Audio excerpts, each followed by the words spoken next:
Buenas tardes a todos, compañeros, a todos aquellos que siguen este programa cada 8 días, a quienes respaldan desde la militancia, desde la simpatía a este gran proyecto que encabeza Andrés Manuel López Obrador, el que verdaderamente está transformando a México y está mostrándole a todos que sí es posible hacer un tipo distinto de política, aquel en el que el hombre sea el centro y el objetivo, y no los bienes materiales, y no la acumulación de dinero.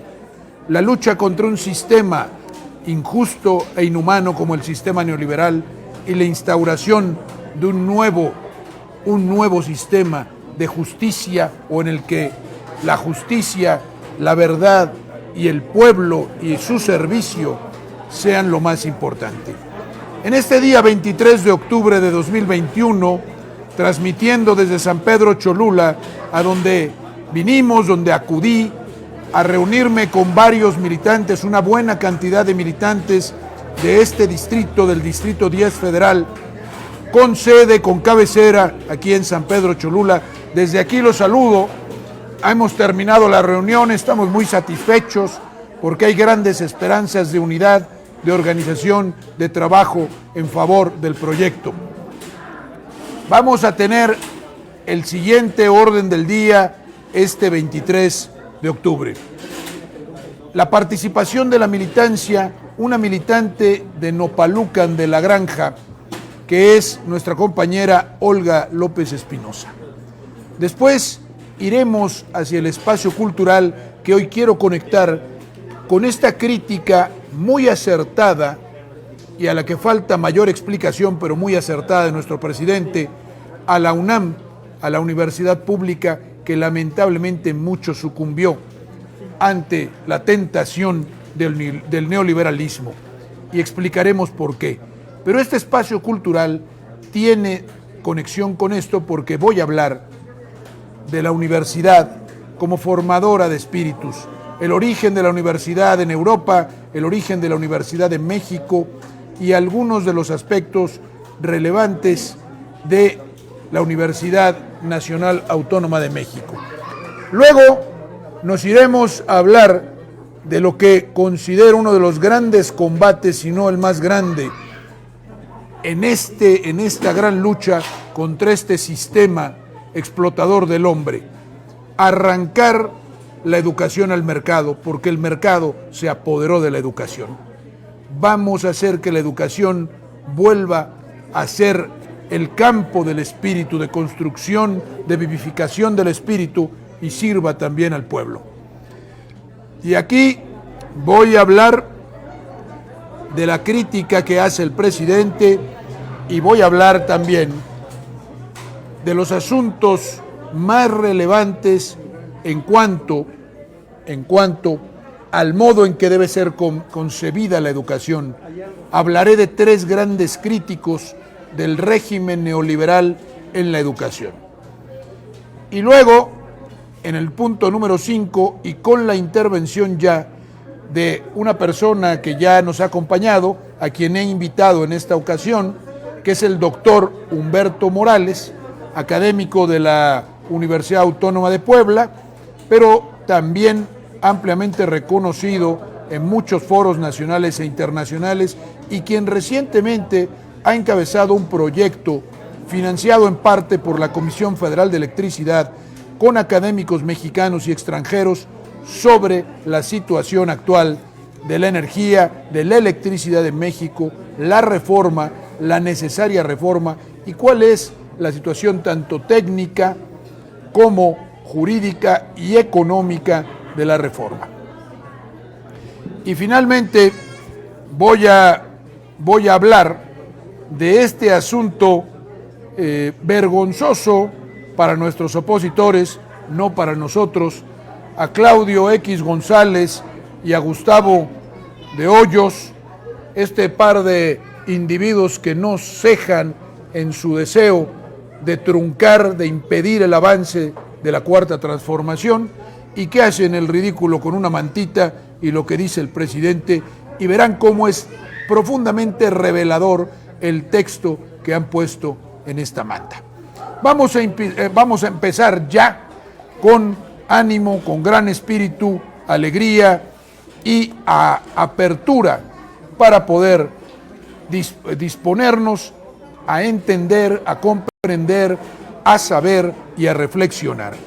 Nuestra compañera Olga López Espinosa, desde Nopalucan de la Granja, participa en este... Hola compañeros militantes y simpatizantes del partido, saludos desde aquí de Nopalucan de la Granja. Estamos transmitiendo desde el Museo Comunitario de aquí de Nopalucan. Les presento una poca de historia del municipio, ya que tenemos historia, cultura, tradiciones y costumbres. Cabe mencionar que todas las piezas arqueológicas se han ido rescatando por los jóvenes del equipo que conforma el Museo Comunitario, ya sean donadas, ya sean encontradas, y obviamente tenemos mucho material que ya fue trabajado. En el año 9000 a.C., por primera vez el poblado del territorio del antiguo Nopayocan, hoy Nopalucan, es cultivado el nopal. De ahí la etimología del nombre, pero fue en el siglo XI de nuestra era, cuando definitivamente se formó el primitivo pueblo de Nopayocan y pertenecía al distrito que hoy se conoce como Tepeaca, en ese entonces llamado Tepeyac. En el año de 1531, Hernán Cortés Monroy ordenó que Nopayocan, ahora así nombrado como Nopalucan, se incorporará al primer corregimiento de Tlaxcala y se hacen las encomiendas y se funda, o mejor dicho, se refunda Nopalucan. Ustedes dirán, ¿qué tiene que ver Tlaxcala? Como ya sabemos, siempre se han peleado los territorios. En ese entonces se hizo el primer corregimiento para así poder deslindar los que hoy tenemos como comunidades Nopalucan y Tlaxcala. De la misma forma, así como tenemos historia, también tenemos cultura, tenemos tradiciones y tenemos costumbres. En las fiestas patrias también es conocido Nopalucan por nuestra festividad, que es del 21 de septiembre en honor a la Virgen de la Soledad. Ahora les voy a mencionar por qué somos conocidos como Cuna Nacional del Telégrafo. Los historiadores narran dos fechas, que es el año 1834 y el año 1851, de la misma fecha del 5 de noviembre. En esa fecha se instaló el primer telégrafo para comunicarse a la Ciudad de México. La introducción de este servicio se debe a don Juan de la Granja. Es así que terminamos nuestra crónica el día de hoy, claro, mandándole un afectuoso y cordial saludo a nuestro presidente Andrés Manuel López Obrador y a toda la militancia. Saludos desde el municipio histórico de Nopalucan de la Granja, Puebla.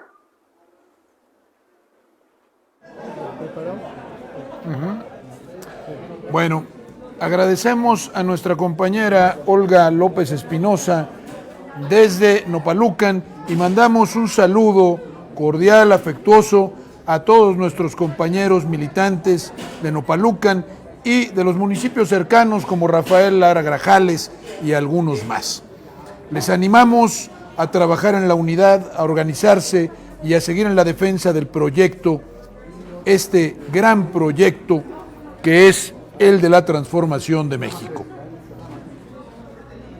En el aspecto cultural, en la nota cultural, en el espacio cultural, quiero hoy, aprovechando que el presidente se ha referido a la Universidad Nacional Autónoma de México y ha dicho algo que no ha gustado a muchos, pero que no es sino la verdad, y que es que las universidades están dedicándose a todo menos a lo que deben dedicarse y que no se están formando en las universidades verdaderos humanistas, verdaderos patriotas y gente dispuesta a servir a México y a su pueblo, sino gente educada bajo los manuales neoliberales, los manuales del pragmatismo economicista, financierista y de respaldo a este modo de ser, a este modo de entender la realidad, que es el que sostuvieron como único y como eficaz todos los últimos gobiernos que desgobernaron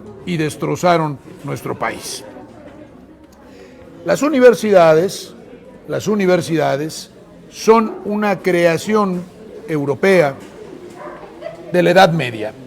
Muchos, y por esto es importante salir de los tópicos, de los cartabones, de las ideas hechas, de los prejuicios, creen que todo fue oscuridad en la Edad Media, pues una de las grandes cosas que surgió en ese entonces fue la universidad.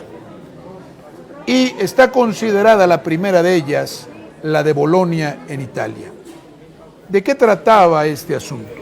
Las universidades fueron creadas por la Iglesia y fueron creadas también por el poder real. En su momento, por eso algunas se llamaban reales y pontificias, de derecho papal y de la monarquía.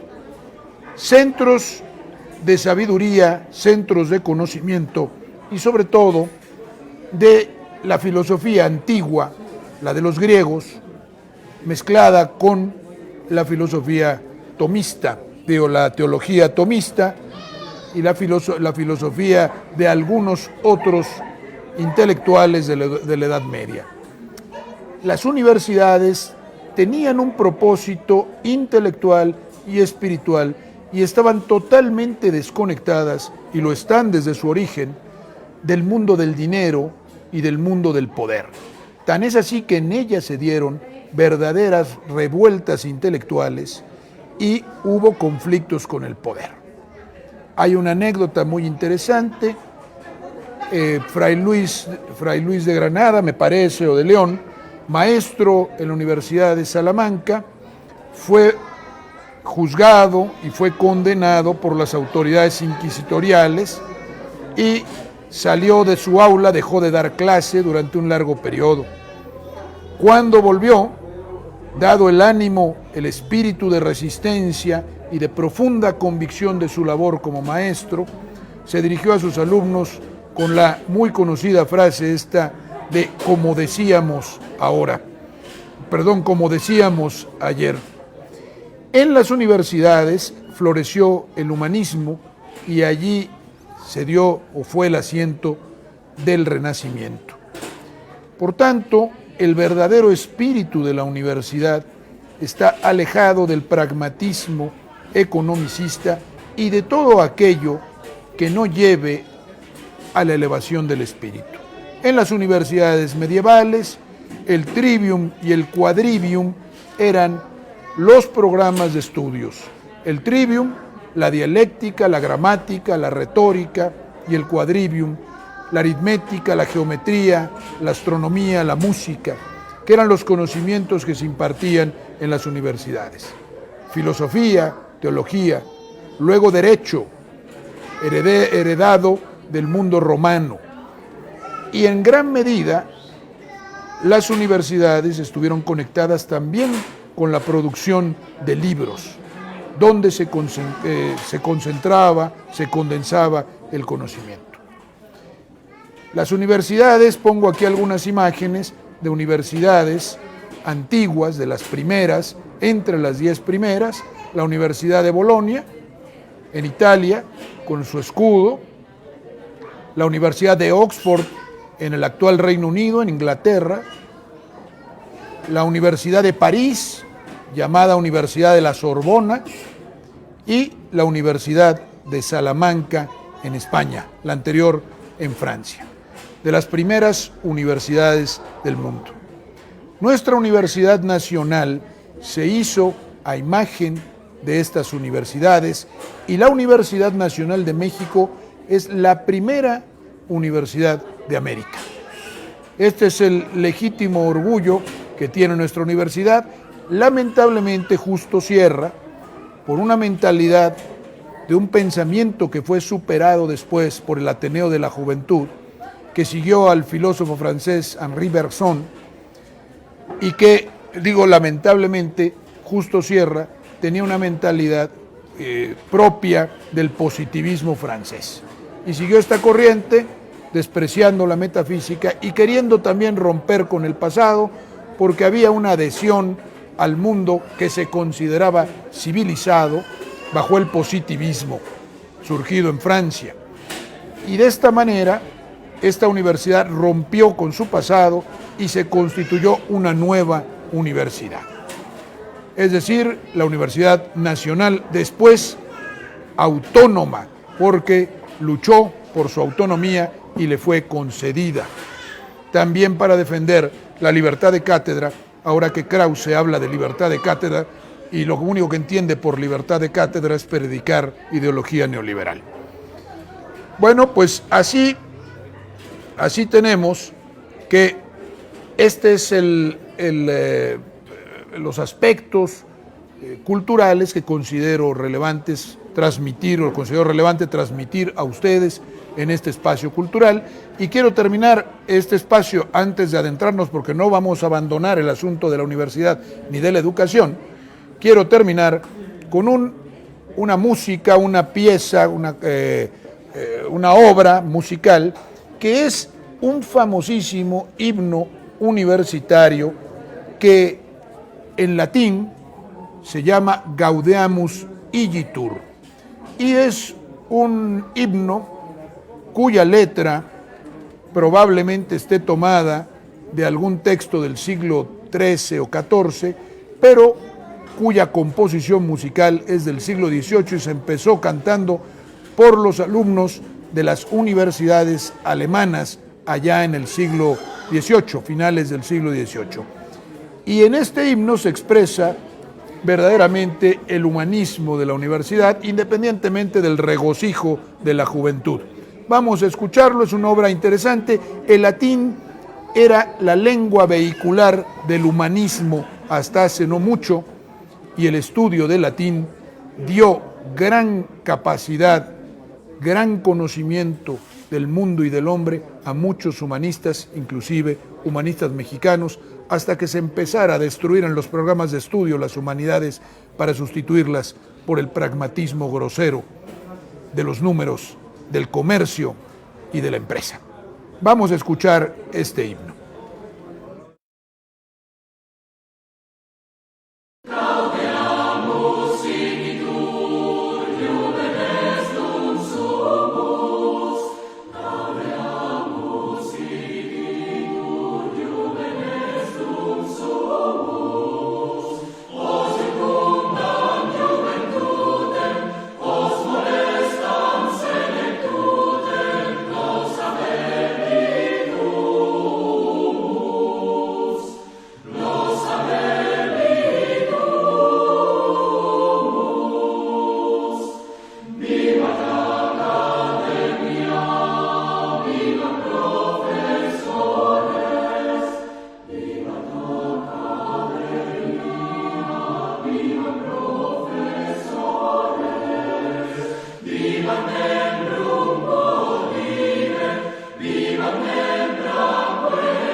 Himno, hermosa composición musical que se acostumbraba, y todavía en algunas universidades europeas acostumbraban y acostumbran cantar los alumnos, y que, como ya decía yo, además del regocijo o de la expresión de la alegría juvenil, se contiene una declaración sobre la vida, la presencia de la muerte, esa que niega la ideología neoliberal triunfalista, como si fuéramos eternos, sobre todo porque esa ideología piensa que el dinero lo puede todo y que quien tiene bienes materiales puede inclusive hasta evitar la muerte.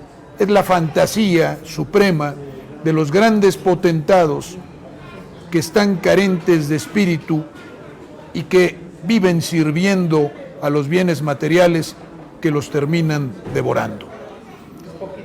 Vamos a ir adelante y aquí ya quiero adentrarme en esto que está causando un gran escándalo.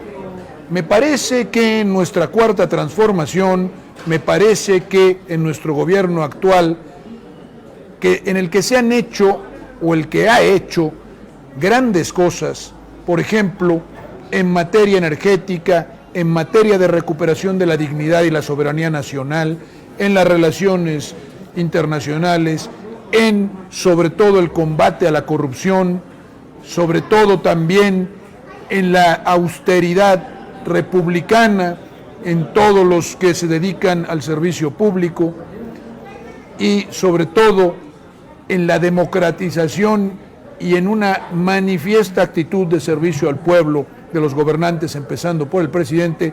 Algo todavía no se ha hecho, es una tarea muy difícil, muy complicada, y es la verdadera reforma educativa que nuestro país necesita.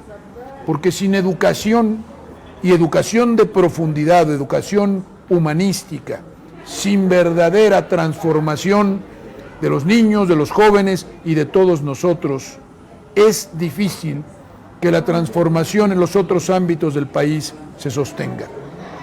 Ahora el presidente se percata, lo sabe desde hace tiempo, pero lo hace público, que la UNAM lamentablemente ha perdido en gran medida su espíritu humanístico de servicio al ser humano y de compromiso con México y con su pueblo, para convertirse en un generador, como muchas otras universidades, de exitosos, entre comillas, porque es lo que forman muchas universidades, ofreciendo a sus alumnos no verdadera educación, sino conocimiento de manuales para poder hacer dinero, o cosas así más o menos. Vamos a escuchar cómo el presidente, en el siguiente video, que es un fragmento de la mañanera, hace esta crítica a la universidad pública, en particular a la más importante de nuestro país. Yo quisiera avanzar más, no puedo, porque fue mucho tiempo de atraso, de saqueo, pero además de manipulación, muchísimo tiempo.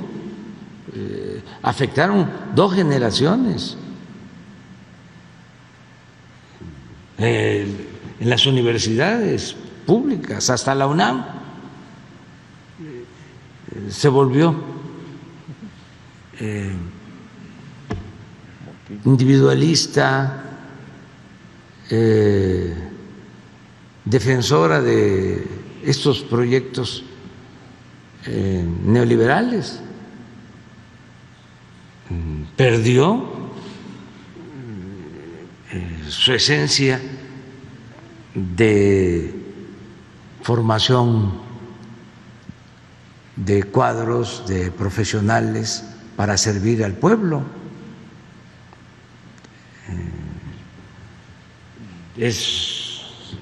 Ya no hay los economistas de antes, los sociólogos, los politólogos, los abogados, ya no hay derecho constitucional, ya el derecho agrario es historia, el derecho laboral, todo es mercantil, civil, penal, todo es esto.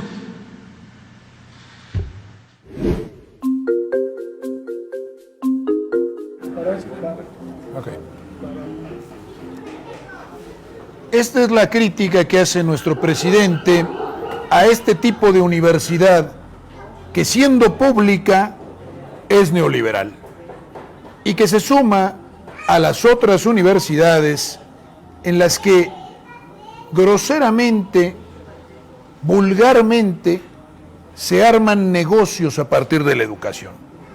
Hay un problema medular en el mundo, poco tratado, poco tocado, porque el asunto no nada más es arreglar la economía.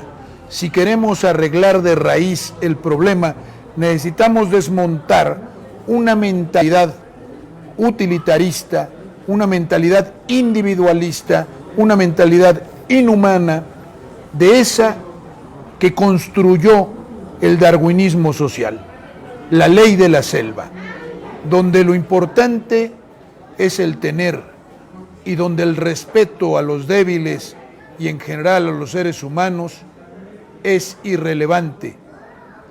Este tipo de educación, muy de las universidades privadas, pero ya también de las públicas, no de colaboración sino de competencia.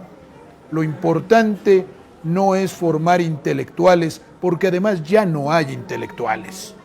Si los intelectuales son Krause y Aguilar Camín y toda esta bola de incompetentes, porque lo son a profundidad y no son humanistas, y su cultura son barnices de cosas, y sobre todo porque están en la defensa de un régimen injusto, contrario a la verdadera filosofía, al verdadero humanismo, a la verdadera sabiduría que debería habitar en nuestras universidades. Aquí lo dice el Financiero porque da cuenta de esto. Esto se está haciendo un escándalo, porque ya saben que todos estos que tienen la piel muy delicada y que además no se espantan con la cantidad de atrocidades que se han cometido en nuestro país, pero no aguantan una sola crítica, la más mínima, y aprovechan cualquier oportunidad para atacar al proyecto, para atacar al presidente. Ahora resulta que estos individuos, favorecedores siempre de la educación privada, están defendiendo a la universidad pública. Son hipócritas, no les interesa, es verdad que no les interesa, porque no denunciaron, no obstante que se creen y se sostienen como intelectuales, no denunciaron esta deriva desastrosa. Hemos producido generaciones completas de individuos egoístas e individualistas, y además que no aman el saber. Y lo dice el Financiero, AMLO sobre la UNAM, sí se requiere una sacudida. Es lamentable que se haya derechizado, es decir, que se haya vuelto servidora del mercado y no del ser humano. Y lo dice también Forbes, la UNAM perdió su esencia, se volvió individualista, dice el presidente. Quiero recordar con algunas imágenes qué es nuestra universidad y en particular nuestra Universidad Nacional. Y aquí pongo una imagen del hermoso claustro universitario, del centro, del corazón de la que fuera la Real y Pontificia Universidad de México, que es también nuestra universidad y que lamentablemente, pues en un error que luego condenaron el Ateneo de la Juventud y Alfonso Caso y Reyes y Vasconcelos y Enrique Sureña y todos ellos, de Justo Sierra, que fue su maestro y que era un hombre muy capaz, era un hombre y además organizador, pero que se equivocó y destruyó junto con este gran edificio la Universidad Antigua. Pero hay que ver cómo hay una conexión espiritual entre esa universidad y la actual. Y por eso pongo el escudo de la Real y Pontificia Universidad de México en una placa que está para recordar allí, que se colocó con posterioridad, para recordar que en ese lugar estuvo la universidad. Y es interesantísimo ver que el lema del escudo en latín es Patria, Ciencia, Quamor salus populi est, que significa en español, el amor a la patria y al conocimiento son la salud del pueblo. Qué sabiduría tan grande se encierra en esta frase, y esto es del siglo XVI.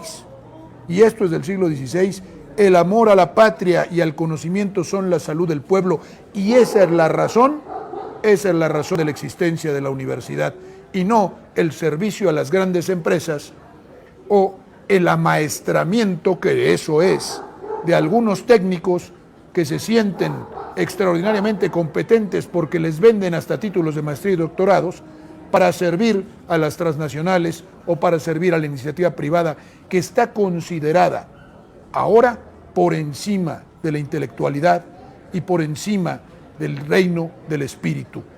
Por eso el neoliberalismo subvirtió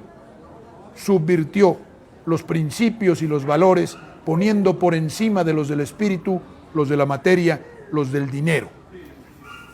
Y vamos adelante.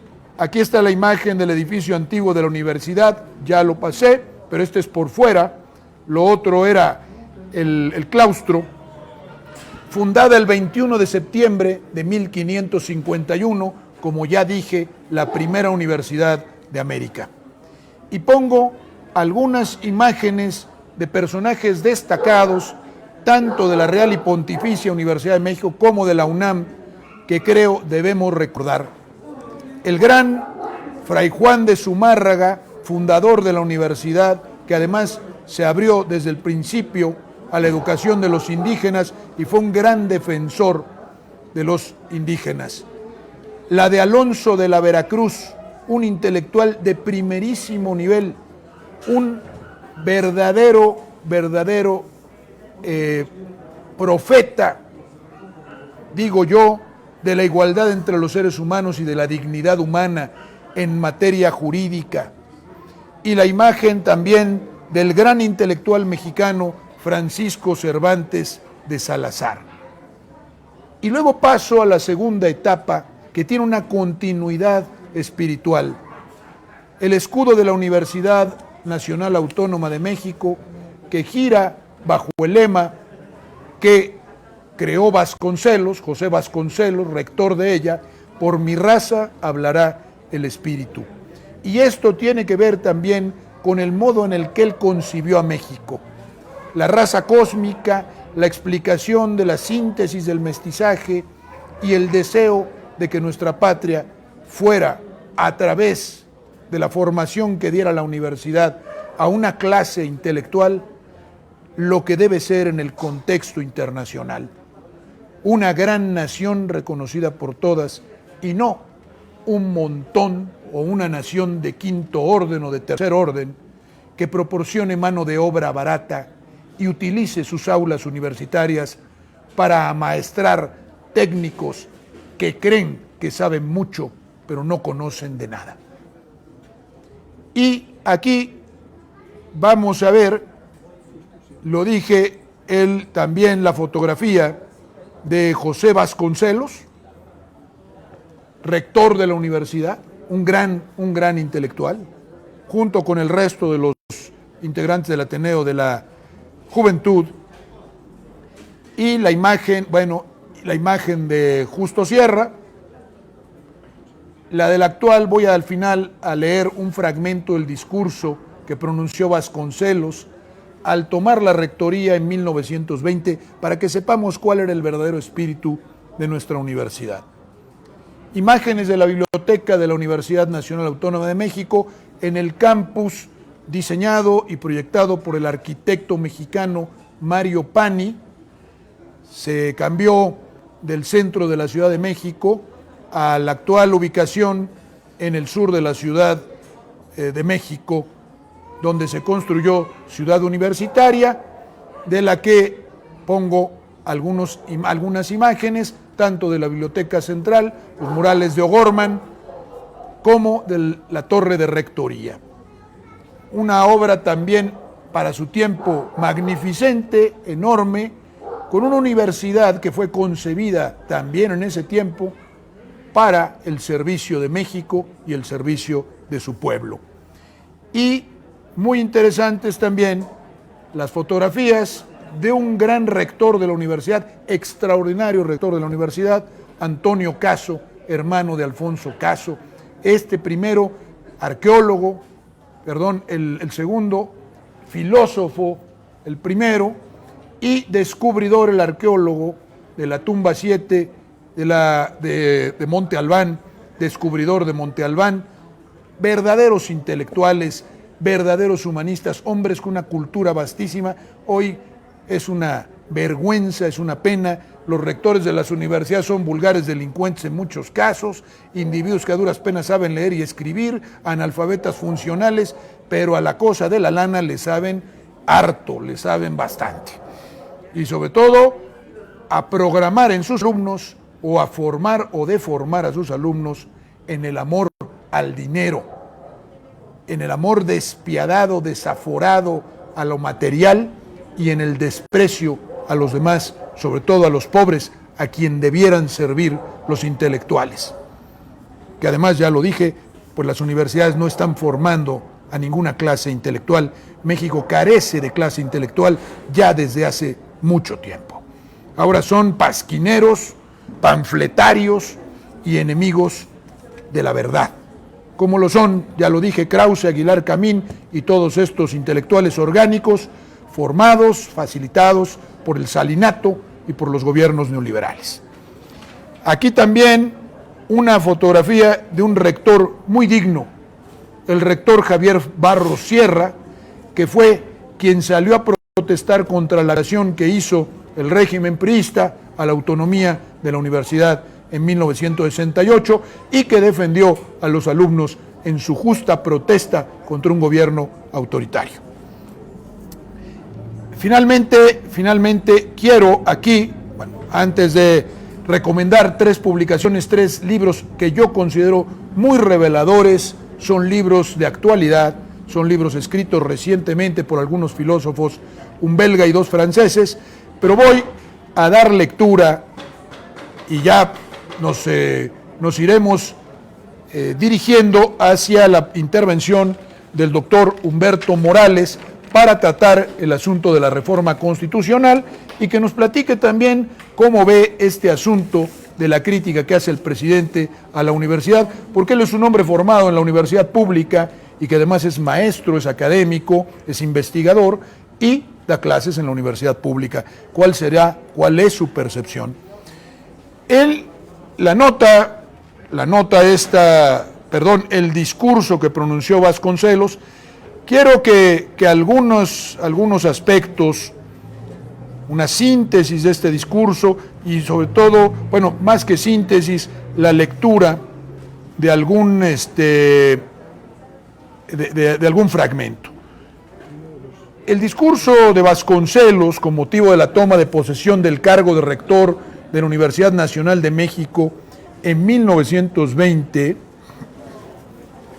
es desde mi punto de vista uno de los grandes discursos en México en materia educativa. Y Vasconcelos dice cosas como estas. Dice: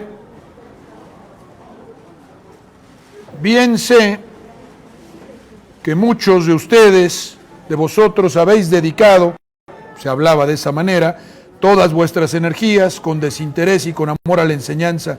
Sin embargo, no habéis podido evitar nuestros fracasos sociales. No habéis podido evitar nuestros fracasos sociales. No habéis servido todo lo que debíais servir, acaso porque siempre se os ha mantenido con las manos atadas, y a causa de esto bien podéis afirmar que no sois vosotros los responsables, puesto que no habéis sido los dueños del mando.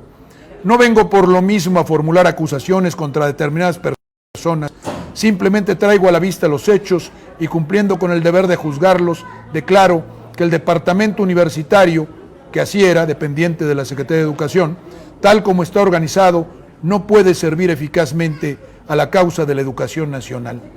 Afirmo que esto es un desastre, pero no por eso juzgo a la universidad con rencor. Todo lo contrario, casi la amo como se ama el destello de una esperanza insegura. La amo porque no vengo a encerrarme en ella, sino a procurar que todos sus tesoros se derramen. Quiero el derroche de las ideas, porque la idea solo en el derroche prospera. Os he dicho que yo no sirvo para conceder borlas de doctor, ni para cuidar monumentos, ni para visar títulos académicos. Y sin embargo, yo quise venir a ocupar este puesto de rector que tan mal se aviene conmigo.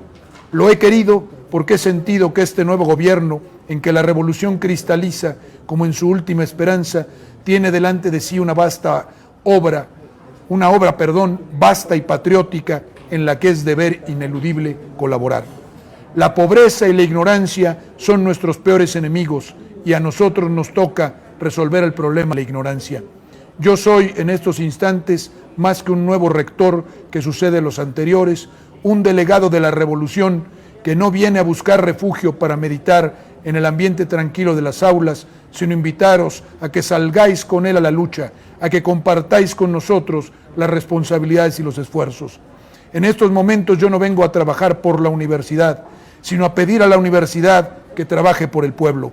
El pueblo ha estado sosteniendo a la universidad y ahora, a menester de ella y por mi conducto, llega a pedirle consejo. Desde hace varios años muchos mexicanos hemos venido clamando porque se establezca en México un Ministerio de Educación Federal.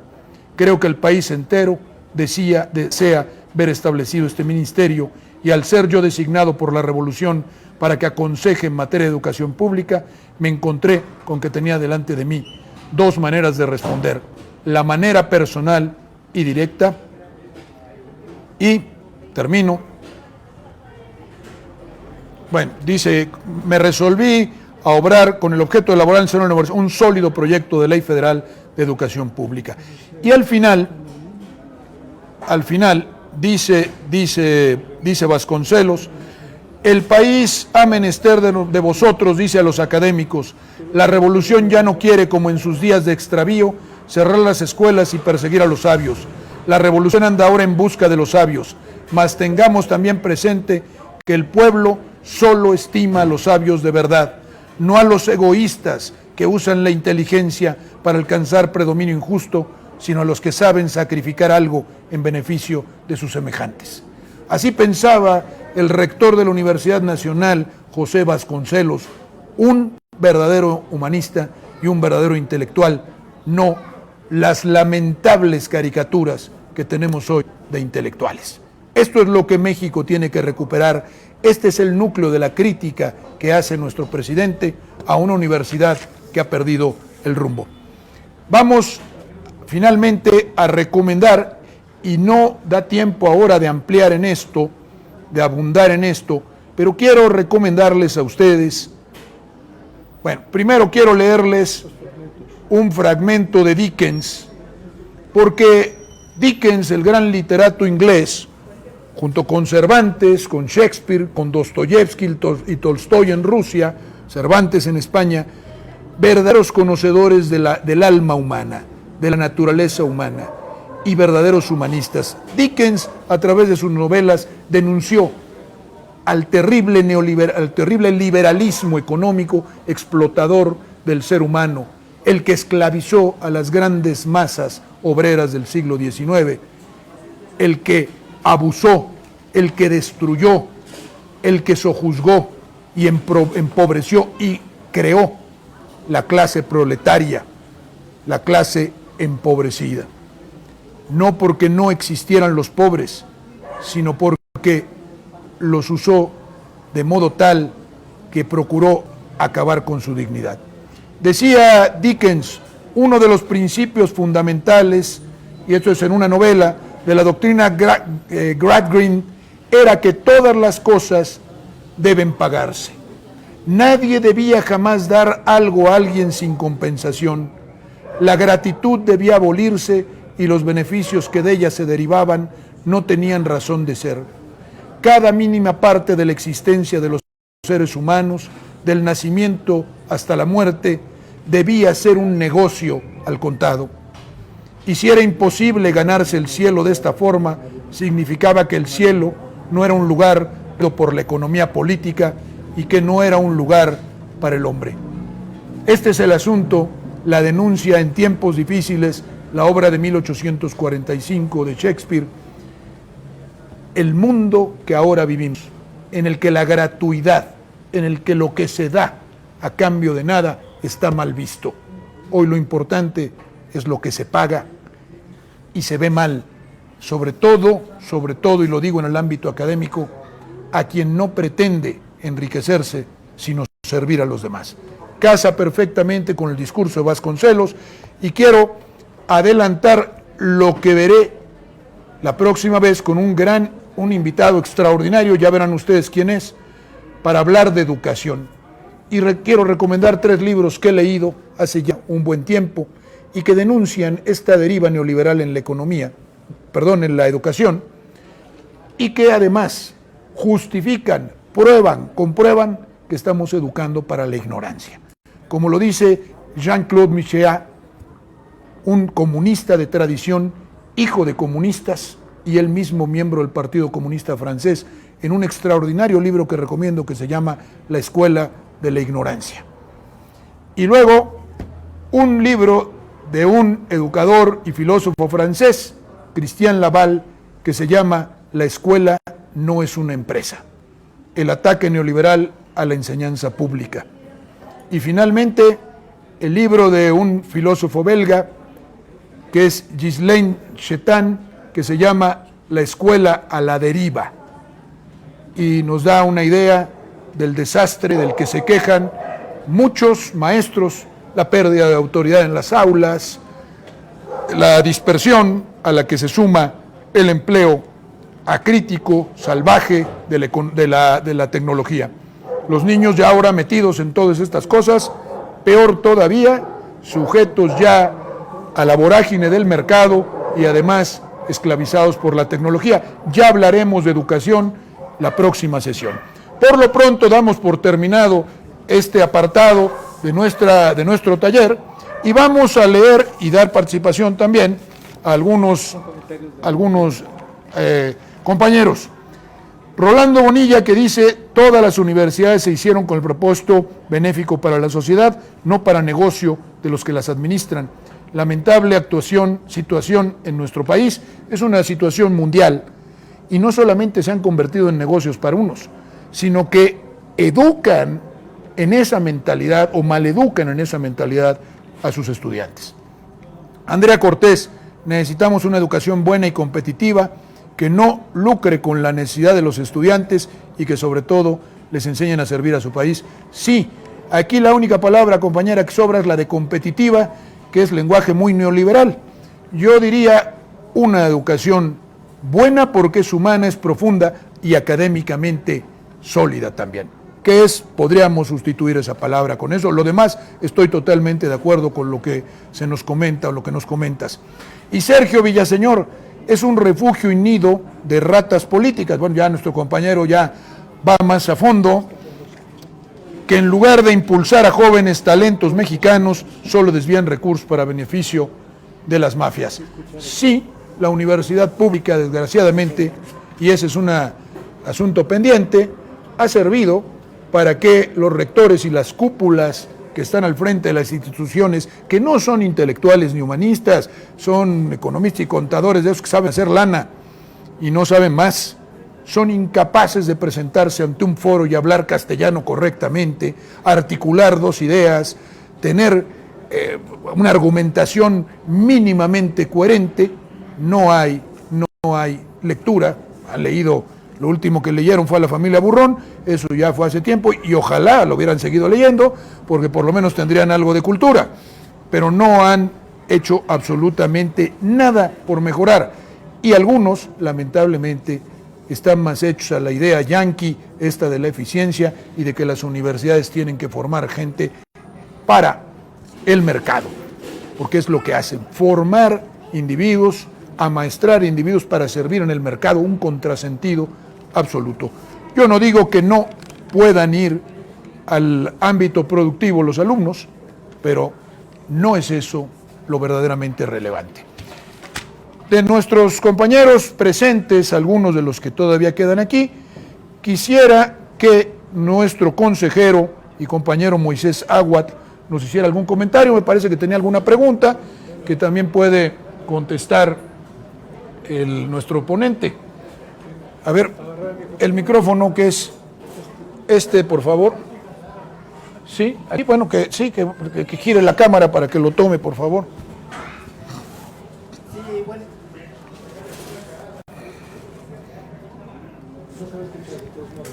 No se escucha, no pasa nada. De todos modos, ahí sí escuchan. Ok, buenas tardes a todos los compañeros que nos ven y nos escuchan. Pues miren, yo quisiera preguntar y ver todo esto para que todos los asistentes que todavía estamos y nos encontramos aquí en San Pedro Cholula, junto con el licenciado Mario Bracamontes, pues yo quisiera hacer la pregunta de que nos ampliara un poquito más de la reforma energética, de la reforma eléctrica, porque pues a veces nos tienen confundidos, porque ya vemos como Felipe Calderón en ese tiempo vendió la reforma eléctrica y ahorita pues nuestro presidente, el licenciado Andrés Manuel López Obrador, pues lo va a retomar y pues qué bien para nosotros, para nuestro país, para nuestro pueblo de México, y pues yo quisiera que aquí el licenciado Mario Bracamontes nos podría ampliar un poquito más el conocimiento, todo esto de la reforma eléctrica para que pues estemos enterados y tengamos ese conocimiento más amplio. ¿Qué les parece? Muy bien. Gracias a nuestro compañero Moisés, consejero del partido, por su pregunta. Aquí tenemos ya a un gran compañero nosotros, y lo es porque, aunque no ha sido nunca dirigente en Morena y nunca le he preguntado si se afilió, pues ha estado con nosotros en toda esta lucha, e inclusive antes de que nosotros llegáramos a la lucha, y es un académico muy sólido, amigo de nosotros, que ayudó a nuestro consejo en las pasadas elecciones, en el intento que hicimos todos por evitar las imposiciones, entrevistando a las propuestas, a los perfiles, bueno, no a ellos, a las personas que habían sido propuestas para candidatos por nuestra militancia. Por eso le doy la bienvenida aquí a mi amigo, a nuestro compañero Humberto Morales, que además le pedí, porque él sabe bastante del asunto y recientemente ha participado en la elaboración de un documento, pero también de investigación, muy sólida la investigación, con varios académicos de México y de otros lados, sobre el asunto del estado actual de la energía eléctrica en México, la reforma neoliberal, peñanietista, lo que ha sucedido entre los sexenios pasados y qué es lo que prevé la reforma actual y a dónde parece que nos dirigimos si se aprueba esta reforma, cuál es el espíritu de esta ley. Entonces, pues a la pregunta de nuestro compañero, creo que el indicado para resolverla es el doctor Humberto Morales. Adelante, Humberto, ¿cómo has estado?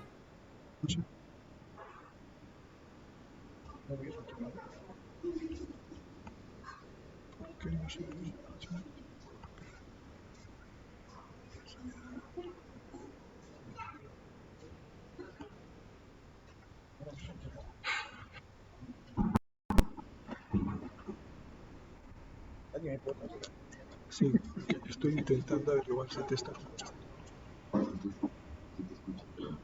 Hay algo en el sistema.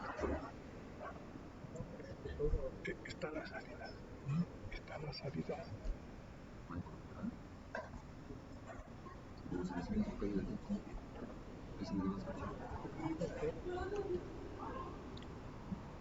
¿Se está escuchando? ¿En algún lado? A ver, vamos a decir. Hay que decir. Humberto, creo que no estamos escuchando. Humberto, creo que no estamos escuchando. Vamos, ¿hay algún problema ahí? No sé si tu micrófono no esté... ¿No? ¿No? Creo que no estamos escuchando. Pues si después el retorno va a ir bien, debe ser que tú no lo escuchas, ¿no?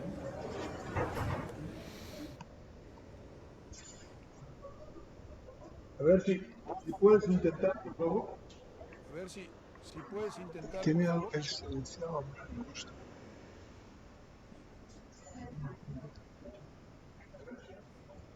Porque va a salir de control. Porque a veces silencia el micrófono. ¿Quieres?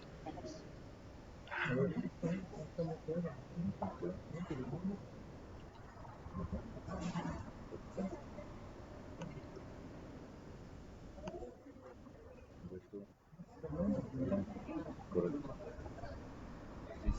¿Me escucha en ningún lado? Sí. Vale. A ver, no estamos No estamos pudiendo escuchar al doctor Humberto Morales. Vamos a ver si se puede solucionar. Probablemente sea un problema allá con su computadora. Pero bueno, es importante aclarar que esta reforma constitucional se da o se presenta o la presenta el presidente porque ya habiendo reformado la ley de la industria eléctrica, esta en su aplicación fue impugnada por algunas empresas y un juez, violando todas las normas, sobre todo el modo habitual de proceder según la ley de amparo, concedió la suspensión de la aplicación de la ley no solamente a quienes lo pidieron, sino le extendió a la totalidad de las empresas que se encontraban en la situación aquellos que habían solicitado el amparo.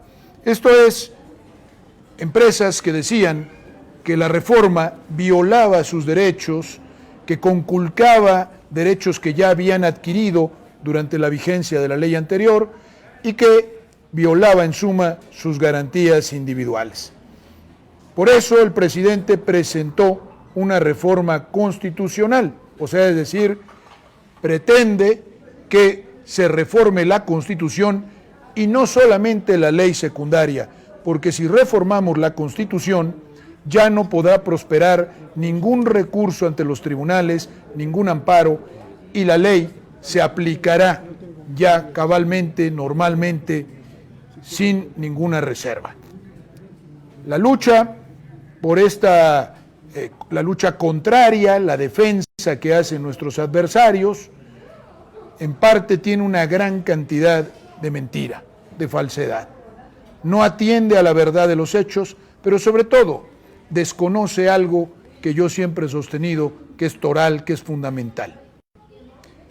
La materia eléctrica, como la materia energética en general, los hidrocarburos y otras materias, están considerados por la Constitución desde siempre y sobre todo en los momentos en los que, o los dos momentos históricos en que se nacionalizó tanto el petróleo como la energía eléctrica, esta última en tiempos del presidente López Mateos en 1960, la Constitución consignó el hecho de que estos son sectores que se llaman estratégicos. Un sector estratégico, todos los países tienen esto, es un sector de la industria o de la economía que tiene particular importancia en el desarrollo de la nación. También en su subsistencia, porque garantiza su soberanía. Entonces, si nosotros no controlamos estos ámbitos, como el de la energía eléctrica, si no lo puede controlar el Estado, estamos a riesgo de que sucedan cualquiera de estas cosas. Que un gobierno extranjero influya de forma determinante y controle a nuestra nación y pare el país en el momento en que lo considere adecuado, o dos, que la industria privada, tanto nacional como transnacional, que atiende a sus intereses, lo que haga es regular el mercado o desregularlo o romperlo y además atender y administrar las cosas conforme a su interés, que es el del lucro, que es el propio del sector privado, pero no el del sector público, que es el del servicio. Vamos a ver si ya se puede. A ver, Humberto, a ver si ahora sí. No estamos pudiendo. El retorno.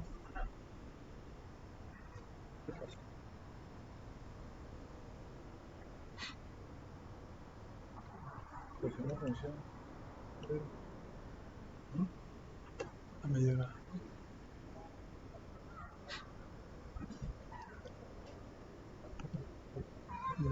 No me llega. ¿Qué pasó? Vale.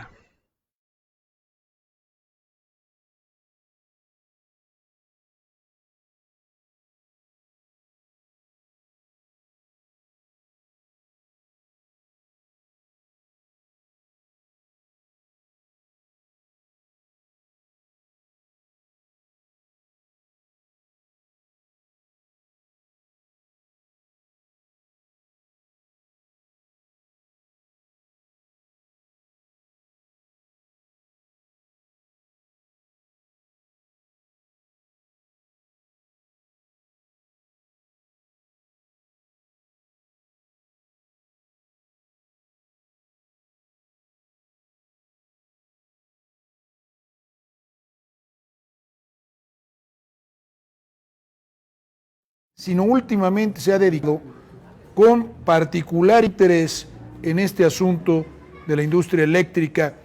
Y hay como les digo yo, un documento muy extenso que han elaborado académicos mexicanos.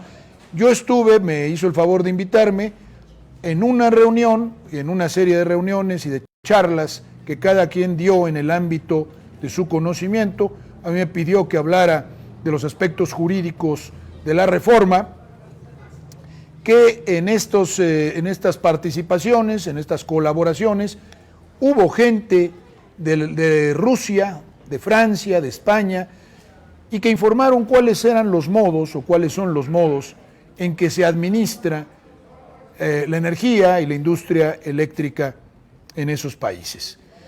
Y quiero decirles también, ya desde la vez pasada, hice constar con gráficos, con noticias, con estadísticas, que hay naciones que sí están entendiendo el poder geopolítico y geoestratégico de la energía, porque ese es un componente importantísimo. El primero, desde luego, es el del servicio al pueblo, es de la atención, sobre todo a los más pobres, reducir el costo de la energía. ¿Por qué? Porque esto le pega a los más pobres cosas absurdas, como el costo por kilowatt, que es mayor para un obrero que para FEMSA, los dueños de Oxxo, o para Walmart, una compañía inmensamente rica que además paga unos salarios de hambre. Entonces, lo primero es eso, y lo segundo es inscribirnos en la geopolítica mundial.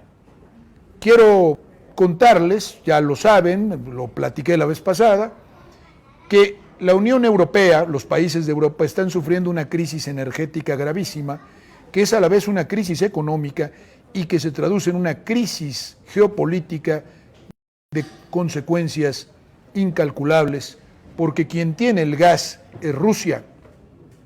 Construyó un gasoducto Nord Stream, llegando a Alemania, que se estaba concluyendo, pero el precio del gas, por múltiples circunstancias, no podemos tampoco olvidar las de presión política, la de control geopolítico, por múltiples circunstancias se ha elevado el precio del gas enormemente y Europa enfrenta un invierno muy crudo y requiere el gas para producir la electricidad, para calentarse, entre otras cosas.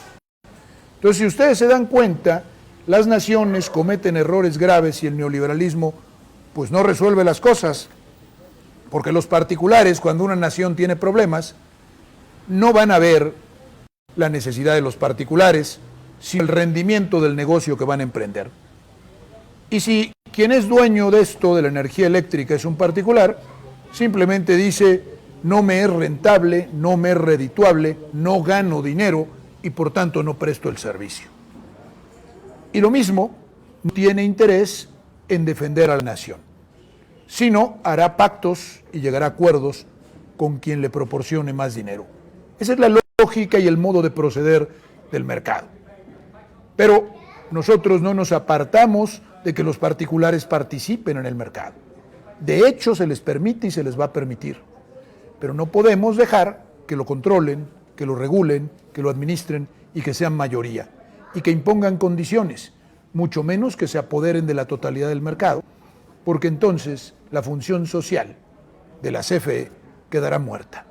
Y porque también México estará en una situación de incertidumbre absoluta, y lo que sucede ya con los monopolios que tenemos, la telefonía celular, el cemento, etcétera, ponen los precios, los dueños de esos monopolios, ponen los precios que creen convenientes, que les gusta y que les conviene, digo yo, y que no son limitados ni regulados por los gobiernos neoliberales, que les aplauden porque son sus cómplices y porque además, lamentablemente, como ya lo hemos demostrado, se establecen relaciones de complicidad entre los funcionarios públicos y la iniciativa privada que quiere lucrar sin tasa ni freno. ¿Para qué sirven entonces las leyes? ¿Para qué sirve la Constitución? ¿Y para qué sirve el Estado? Sino para limitar las ansias privadas, para poner un límite a la gente que desea adquirir ilimitadamente, sin freno. Aquí lo decía, en otras ocasiones, pero en este mismo foro, recordando alguna frase de Rousseau, el filósofo francés, que refiriéndose a los burgueses de Ginebra, una ciudad suiza de habla francesa, decía: burgueses de Ginebra, para ustedes la libertad consiste en acumular bienes sin medida y la seguridad consiste en que estos puedan ser poseídos por ustedes, también la libertad, en completa seguridad. Y para ello, ¿qué sirve? Entonces sí sirve el Estado. Ellos, Margaret Thatcher, los neoliberales, todos los que han sostenido estas doctrinas, lo que hacen es destruir al Estado, destruir al derecho, porque el neoliberalismo prevé la reducción de la fuerza del Estado a sus mínimos, el que no sirva ni como árbitro, y lo que llama el neoliberalismo desregulación, que fue lo que hizo Calderón y Peña Nieto en el famoso Pacto por México y en las muy conocidas reformas estructurales que no fueron sino el desmantelamiento de nuestro orden jurídico para que los entes privados pudieran servirse con la cuchara grande. Eso es lo que tenemos que corregir. Lamento mucho que esta intervención del doctor Morales no se pueda llevar a cabo, pero les prometo que de aquí a 8 días estará con nosotros y le daré mucho más tiempo del que pensaba darle ahora, porque me interesa también su pregunta, que aclare también y dé su opinión a la crítica o sobre la crítica que ha formulado el presidente a la universidad pública, que él muy bien conoce. Quiero concluir, no sin seguir lamentando esta ausencia, pero bueno, no somos dueños de la tecnología, y dicen que la tecnología y las máquinas no tienen palabra de honor, y ya se vio.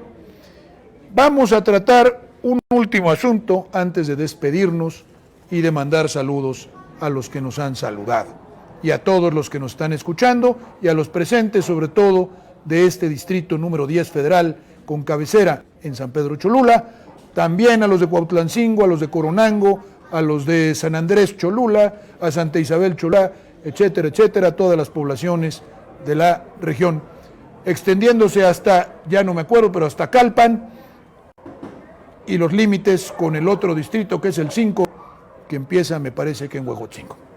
Vamos a ver un video que pues, no deja de ser simpático, pero que es la respuesta que da nuestro presidente a esta grotesca protesta, que es verdaderamente de risa loca, en la que 4 individuos se colocan en un balcón cercano o frontero a Palacio Nacional con una manta que dice alguna cosa que ahora leeré y que pondré después de escuchar el video del fragmento en la mañanera en el que nuestro presidente le contesta a estos que ya pasaron por todo, por Frena y por Salvemos a México y rescatémoslo y no sé cuánta cosa más, y que luchan contra la corrupción. No se les olvide, la corrupción.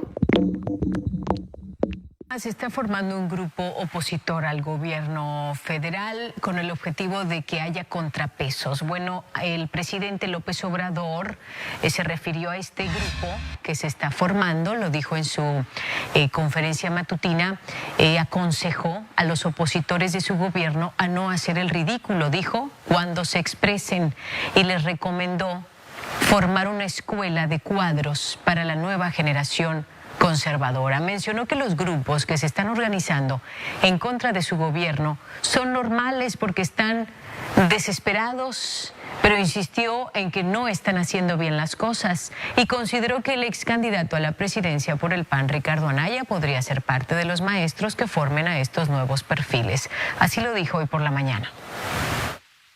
Yo lo veo bien eso, o sea, que se reagrupen. ¿Qué sucede? De que están atravesando una crisis y se están precipitando pensando que de la noche a la mañana pueden crear un grupo. No, tienen que formar cuadros, no sacar la nota, ¿no? Ya se reunieron tantos y van a hacer contrapesos, pero eso es muy ficticio, pues. Es como para decirles ternuritas.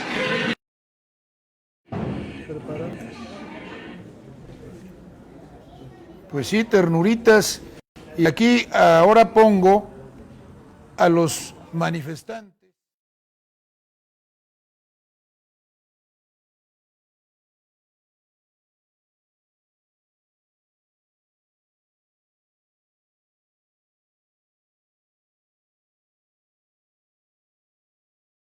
Tienen intereses, están defendiendo intereses.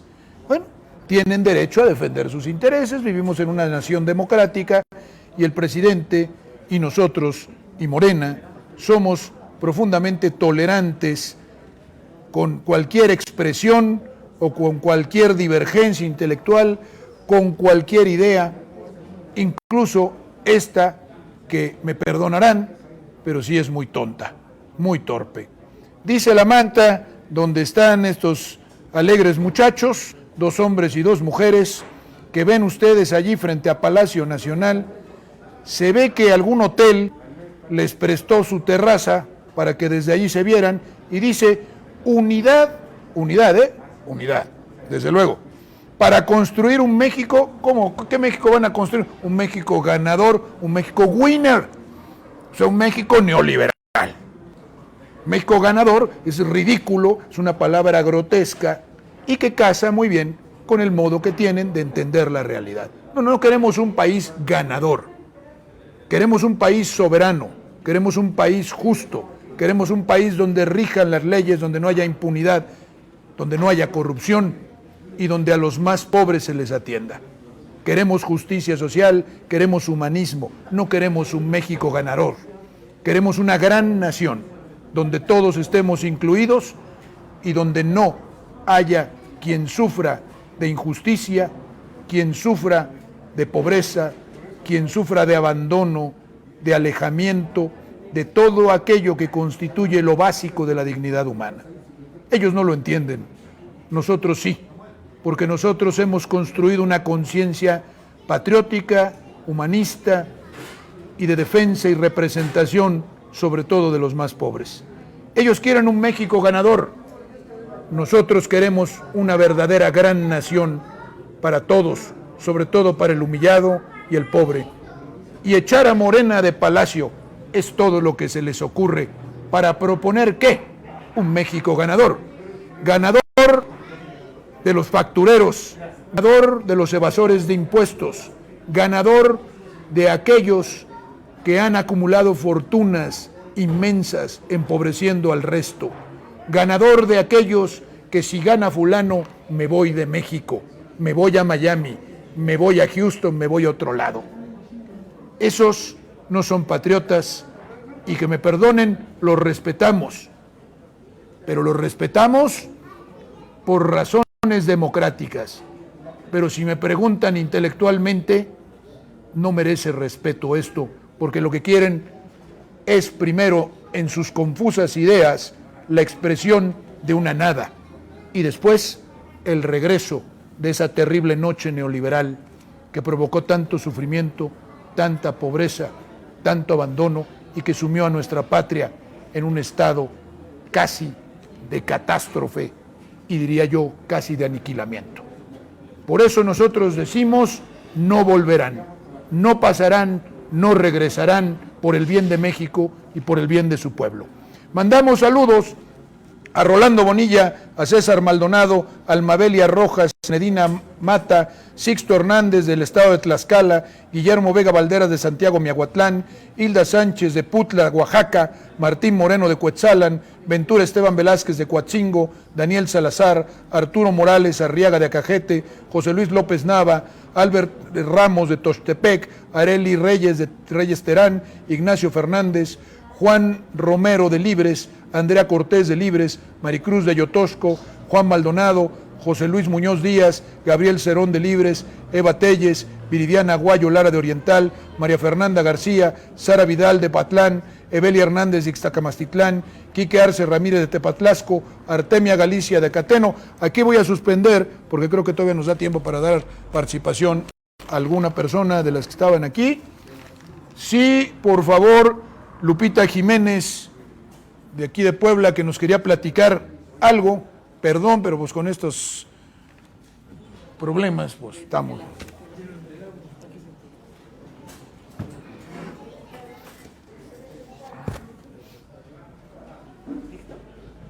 Buenas tardes, compañeros.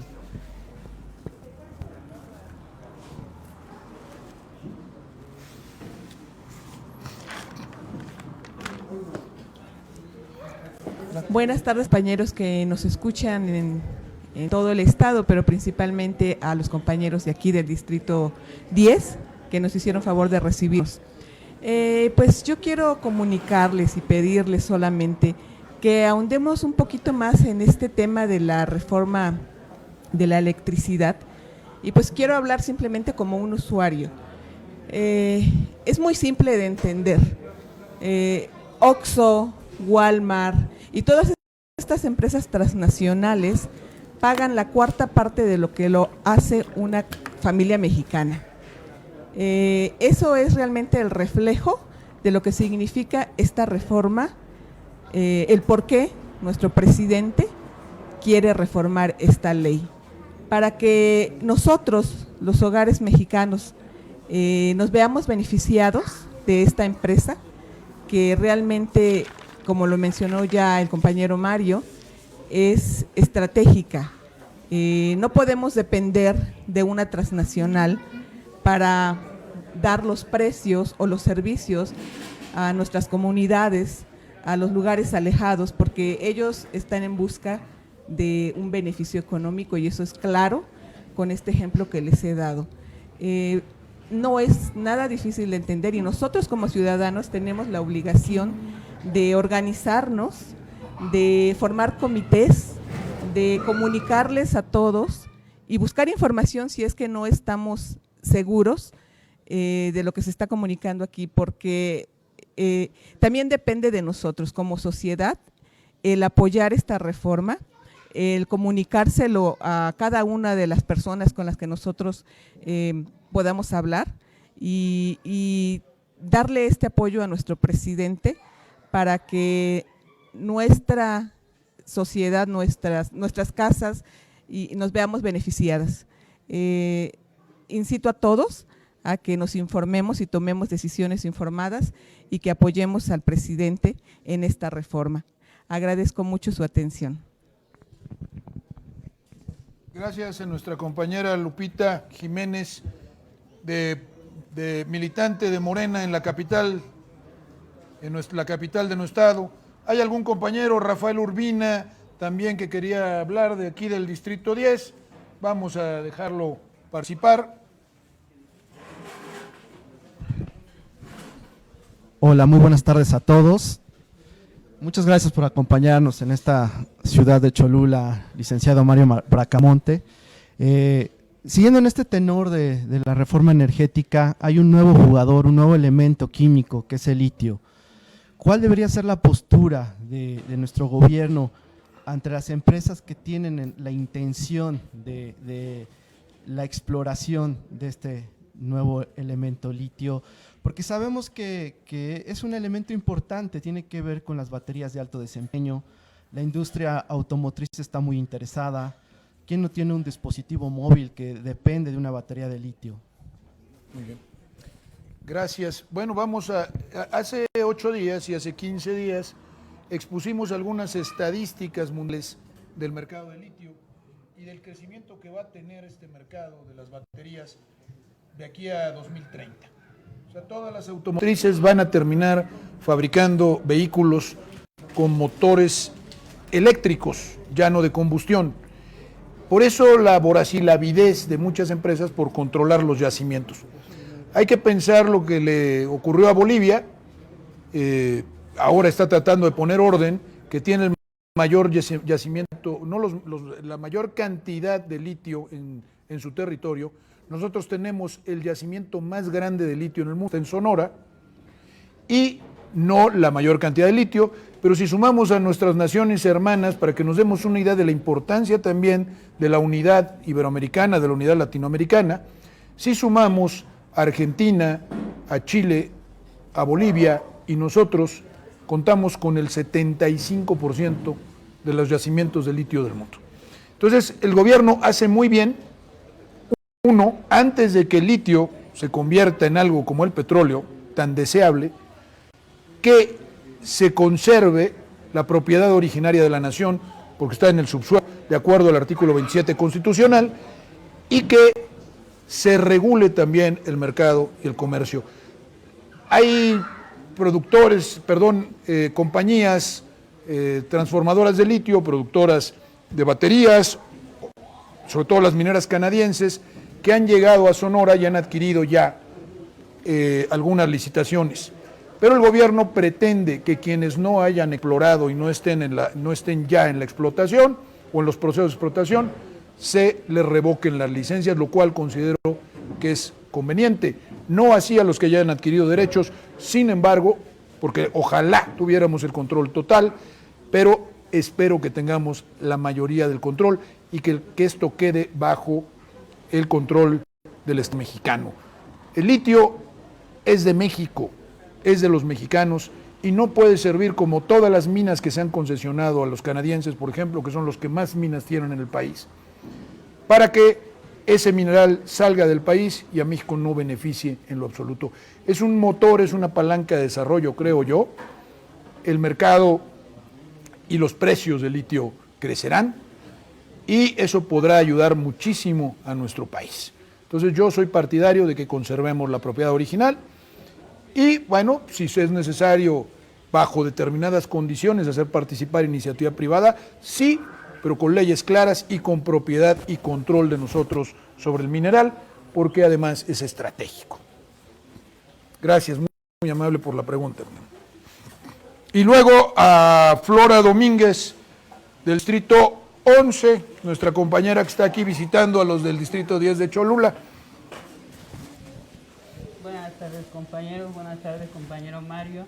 Como ya se ha hablado mucho de la defensa de lo que es la reforma eléctrica, yo quisiera recordarles que ya hace algunos años salimos a defender el petróleo, ¿no? Con el eslogan de que el petróleo nuestro y es del pueblo, y el beneficio tiene que ser para todos en su mayoría. En este momento no necesitamos el apoyo y la organización de todos los que estamos aquí con el presidente Andrés Manuel, para que podamos organizarnos nuevamente y poder defender esta reforma, ¿no? Que no está impulsando, como dice, para él, para el beneficio de los privados. Es un beneficio para la mayoría de los mexicanos. Por eso es que yo los invito a que reforcemos esta organización que es importante para todos nosotros. Gracias. Muchas gracias, compañera, y a todos los que participaron. Es nuestro consejero Moisés Aguatl y nuestra compañera Lupita Jiménez, nuestro compañero Rafael Urbina y Flora Domínguez. Gracias también. Les prometo que de aquí a 8 días sí estará el doctor Humberto Morales y nos prepararemos muy bien para traer todo documentado, sencillo, asequible, para que todos entendamos. Como ya lo dijeron nuestros compañeros, es vital la defensa que vamos a hacer de esta reforma. Por eso el militante de Morena no puede estar perdido y el verdadero obradorista en sus luchas, estas luchas torpes por el poder, por los intereses personales. A mí me preocupa que algunos que son hasta diputados estén más preocupados por esas mezquindades y además no entiendan absolutamente nada de lo que se está versando en este momento y de lo importante que es para nuestra patria. Voy a seguir saludando la maestra Artemia Galicia de Acateno, Javier Bardomiano de Chichiquila, Marta Medina de Nopalucan, Azaí de San José Acateno, Rocío Mendoza de Libres, Natalia Pérez de Chichiquila, Nuri Guadalupe de Lara Grajales, Javier Martínez de Nopalucan, Rocío Román, Aníbal Díaz Rodríguez de Xochiapulco, Alicia Jiménez Pérez, Odilón Morales, José Luis Rodríguez Ramos, Graciela González de Tlachichuca, Rosaura Carvajal, Neva, Juan Periáñez de Ixtacamaxtitlán, Armando García de Mixtla, Eugenia Morena de Tecamachalco, Juan de la Cruz Coateco de Cuautlancingo, Osiris Ramos debe ser Zacaola, perdón. Ariana Hernández de Ixcaquistla, Vero desde Chichiquila, José Roberto Zoni de Acajete, Saúl Suárez Torillo, los compañeros del Distrito 5, Barbie Cas, Ascensión Huesca de Santa Rita Tlahuapan, Víctor Martínez Santiesteban, Blanca Flor Hernández de Zaragoza, Sergio Villaseñor, Óscar Toquero, Honorio Aguilar de Ixtacamastitlán, Juan Cristóbal Cabrera, Crispín Solano de Libres, Socorro Rolón de Teciutlán, Rigoberto Ramos de los Reyes de Juárez, Enrique Vázquez Diego de Tehuacán, Don Agus, Servando Zárate, a todos los que nos ven, los que nos siguen, gracias por su lealtad, por su paciencia, gracias por participar, por tener interés en informarse, por tener interés en formarse, por tener interés en defender el proyecto y estar al lado del presidente en la defensa de nuestra patria. Lo que viene ahora es probablemente lo más importante del sexenio. Empezarán las reformas constitucionales que sentarán las bases de nuestra soberanía, la recuperación de nuestra soberanía nacional. Nosotros somos patriotas, nosotros queremos a nuestro pueblo y no estamos dispuestos a renunciar a que México siga existiendo y sea grande. Nos veremos de aquí a 8 días a las 5 de la tarde con el favor de la atención de ustedes y estaremos, lo prometo, tratando a fondo el asunto de la reforma eléctrica.